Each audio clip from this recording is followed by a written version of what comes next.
وہ دن میں 3 نوکریاں کرتا، صبح صفائی کا کام، دوپہر میں پیٹرول پمپ پر ملازمت اور رات کو ایک کافی شاپ میں ٹیبلز صاف کرتا۔ آج فور ایور 21 دنیا کے 50 سے زائد ممالک میں موجود ہے اور یہ سب ایک ایسے شخص کی محنت کا نتیجہ ہے جو کبھی 3 نوکریاں کیا کرتا تھا۔ زندگی ہمیشہ آسان نہیں ہوتی، یہ بعض اوقات انسان کو ایسے امتحانات میں ڈال دیتی ہے جو اس کے حوصلے کو چور چور کر سکتے ہیں۔ ڈو وان چانگ کی کہانی بھی کچھ ایسی ہی ہے، ایک عام سا شخص جس نے غربت، جدوجہد اور ناممکنات کے سائے میں اپنے خوابوں کو جینے کا فیصلہ کیا۔ ڈو وان چانگ جنوبی کوریا کے ایک چھوٹے سے گاؤں میں پیدا ہوا، جہاں سہولیات تو دور کی بات، زندگی کی بنیادی ضروریات بھی اکثر نایاب تھیں۔ غربت اس کے گھر کی پہچان تھی، لیکن اس کے والدین نے ہمیشہ اسے ایک ہی بات سکھائی کہ بیٹا، محنت کبھی رائے گاہ نہیں جاتی۔ یہ سبق اس کی زندگی کا حصہ بن گیا اور اس نے ایک خواب دیکھا اپنی قسمت بدلنے کا۔ لیکن خوابوں کو پورا کرنے کے لیے راستے ہمیشہ سیدھے نہیں ہوتے۔ ڈو وان چانگ اپنی بیوی کے ساتھ امریکہ آیا، ایک ایسے ملک میں جہاں وہ کسی کو نہیں جانتا تھا۔ ان کے پاس نہ پیسے تھے، نہ کوئی مضبوط سہارا تھا، صرف ایک امید کہ وہ اپنی محنت سے کچھ بڑا کرے گا۔ لاس اینجلس میں ایک چھوٹے سے اپارٹمنٹ میں رہتے ہوئے ڈو وان چانگ نے زندگی کی تلخ حقیقتوں کا سامنا کیا۔ اس نے دن رات محنت کی، وہ دن میں 3 نوکریاں کرتا، صبح صفائی کا کام، دوپہر میں پیٹرول پمپ پر ملازمت اور رات کو ایک کافی شاپ میں ٹیبلز صاف کرتا۔ یہ اس کے روزمرہ کا معمول بن گیا تھا، لیکن ہر رات جب وہ تھکا ہارا واپس گھر آتا، وہ اپنی بیوی کے چہرے پر مسکراہٹ دے کر اپنے سارے دکھ بھول جاتا۔ لیکن یہ سفر صرف جدوجہد کی کہانی نہیں ہے، یہ اس عزم کی کہانی ہے جو ایک عام انسان کو غیر معمولی بنا دیتا ہے۔ ڈو وان چانگ کو ہمیشہ یہ یقین تھا کہ غربت انسان کو محدود کر سکتی ہے، لیکن اس کے خوابوں کو قید نہیں کر سکتی۔ دن رات کی مشقت کے باوجود اس کا دل ایک ہی بات سوچتا تھا، وہ کچھ ایسا کرے جو نہ صرف اسے بلکہ اس کی بیوی کو بھی اس زندگی کی تلخیوں سے نجات دلائے۔ ایک دن صفائی کا کام کرتے ہوئے اس نے ایک بات نوٹ کی، جو لوگ اپنی دکانوں کے مالک تھے وہ زیادہ خوشحال اور مطمئن دکھائی دیتے تھے۔ یہ خیال اس کے دماغ میں بجلی کی طرح آیا۔ اس نے فیصلہ کیا کہ وہ بھی اپنا کاروبار کرے گا، چاہے وسائل کی کتنی ہی کمی کیوں نہ ہو۔ لیکن کاروبار شروع کرنا آسان نہ تھا۔ ڈو وان چانگ کے پاس نہ سرمایہ تھا اور نہ ہی کوئی تجربہ۔ اس نے اپنے تمام پس انداز کیے ہوئے پیسے جمع کیے جو اس کی 3 نوکریوں سے بامشکل جمع ہوئے تھے۔ ان پیسوں سے اس نے اور اس کی بیوی نے ایک چھوٹی سی دکان کھولی، جہاں وہ عام سے کپڑے بیچتے تھے۔ یہ دکان نہ کسی بڑے بازار میں تھی، نہ ہی اس کا کوئی دلکش نام تھا، لیکن اس دکان کے اندر ڈو وان چانگ اور اس کی بیوی کا خواب بستا تھا۔ وہ دن بھر گاہکوں کی خدمت کرتے اور رات کو دکان کی صفائی اور نئے کپڑوں کی ترتیب لگاتے۔ ہر گاہک کے ساتھ ان کا رویہ دوستانہ اور خلوص بھرا ہوتا، جو آہستہ آہستہ لوگوں کو ان کی طرف راغب کرنے لگا۔ پہلا سال مشکلات سے بھرا ہوا تھا، دکان سے آمدنی کم اور خرچ زیادہ تھا، لیکن ڈو وان چانگ نے ہمت نہ ہاری۔ وہ ہر ناکامی کو ایک سبق سمجھ کر آگے بڑھتا رہا۔ اس کی بیوی بھی اس کے شانہ بشانہ کھڑی رہی اور دونوں نے اپنی محنت کو کبھی کمزور نہ ہونے دیا۔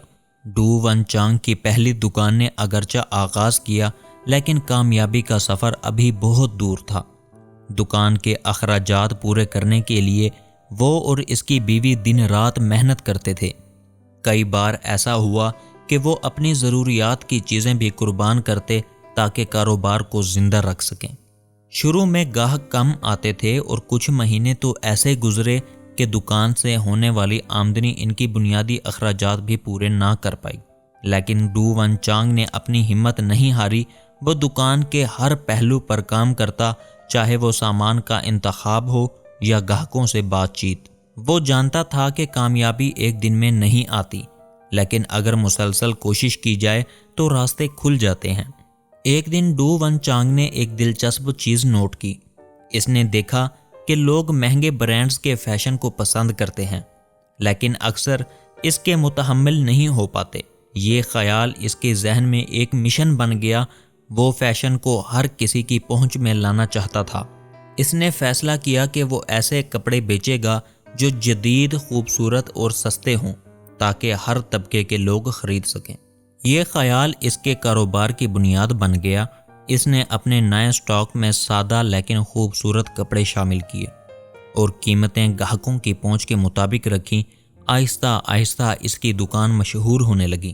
لوگ دور دور سے اس کی دکان پر آنے لگے اور ڈو ون چانگ نے دیکھا کہ اس کی محنت رنگ لا رہی ہے، لیکن کامیابی کے ساتھ ساتھ نئی مشکلات بھی سامنے آئیں۔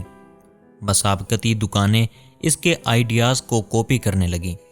سپلائرز نے کئی بار دھوکہ دیا اور کبھی کبھی دکان کا سامان وقت پر نہیں پہنچ پاتا، لیکن ان تمام چیلنجز کے باوجود ڈو ون چانگ نے کبھی ہار نہیں مانی۔ وہ ہر رکاوٹ کو ایک نئے موقع کے طور پر دیکھتا اور ہر ناکامی کو ایک سبق کے طور پر قبول کرتا۔ ڈو ون چانگ کی محنت اور عزم نے بالآخر اپنا رنگ دکھانا شروع کیا۔ اس کی پہلی دکان نے جب تھوڑا استحکام پایا تو اس نے اپنے کاروبار کو آگے بڑھانے کا خواب دیکھا۔ 1984 میں اس نے اپنی چھوٹی دکان کو ایک فور ایور 21 نیا نام دیا، بلکہ اس کے خواب کی ترجمانی بھی کرتا تھا کہ فیشن ہر عمر کے لوگوں کے لیے خاص ہو، خاص طور پر ان نوجوانوں کے لیے جو ہمیشہ جوان محسوس کرنا چاہتے ہیں۔ فور ایور 21 کا ماڈل سادہ لیکن انقلابی تھا۔ جدید فیشن کے کپڑے، اعلیٰ معیار اور مناسب قیمت۔ اس نے نہ صرف نوجوانوں کو بلکہ ان لوگوں کو بھی اپنی طرف متوجہ کیا جو بڑے برانڈز کے فیشن کے متحمل نہیں ہو سکتے تھے۔ ڈو ون چانگ نے اپنی بیوی کے ساتھ مل کر دن رات محنت کی۔ وہ خود سپلائر سے کپڑے چنتا، دکان کی ڈیزائننگ کرتا اور گاہکوں سے بات کرتا۔ فور ایور 21 پہلی دکان نے غیر متوقع کامیابی حاصل کی۔ صرف ایک سال کے اندر یہ دکان اپنی ابتدائی سرمایہ کاری سے کئی گنا زیادہ منافع کمانے لگی۔ اس کامیابی نے ڈو ون چانگ کو مزید دکانیں کھولنے کا حوصلہ دیا۔ ڈو ون چانگ نے صرف کاروبار ہی نہیں کیا بلکہ ایک پوری انڈسٹری میں انقلاب برپا کیا۔